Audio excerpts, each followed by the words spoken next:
What's going on? It's Lex Black here, and I've been thinking about this for a long time. Thinking about this for a really, really long time. And I know the landscape of music has changed, and the industry and the business around music has changed. But this is something that's been really, really heavy on my mind for the past 2 years at the very least, but probably even more. There was a time period where music felt like it was the new frontier, like it wasn't as manufactured. And I know that sounds really cliche, but hear me out. This came upon a time of resurgence. It came upon a time where, like I said, on this new frontier, anything was possible.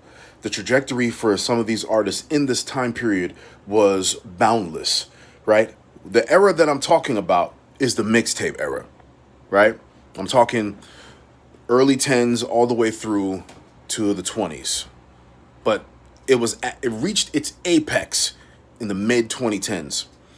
That's when we had Two Dope Boys, we had Hip Hop DX. It's still around, but when Hip Hop DX was more, catered to up and coming artists and indie artists that had a buzz. We had the Fader magazine. We have anything the like, sort, and ilk.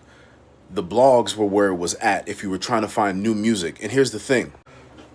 I could be detached or I could be kind of living under a rock, all very possible. But from my understanding, because I was in it and I was an active participant in this era, for sure, there was just like this undeniable quench and thirst for finding new music in the way of understanding an artist, watching their videos, watching their shows, getting their thoughts online in blog form, right?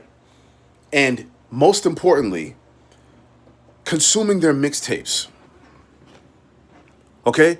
Getting their body of work, getting a really good idea of who these people were as artists and creators.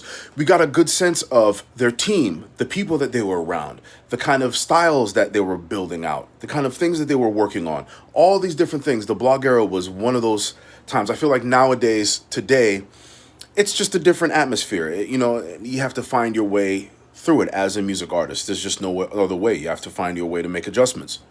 However, there was something of cohesiveness in the sense that if you are a poppin' artist, you had a great mixtape, you can get on a bunch of blogs, you do a bunch of shows, you get to South by Southwest, you have a bunch of other things going for you, you could probably make your way. That's something that I could expound upon, probably do it in another episode, but here's the thing, man. Check this out. I am your host, Lex Black. Thank you for tuning in. Make sure you tune into my show, Midnight Music and Culture. Till next time.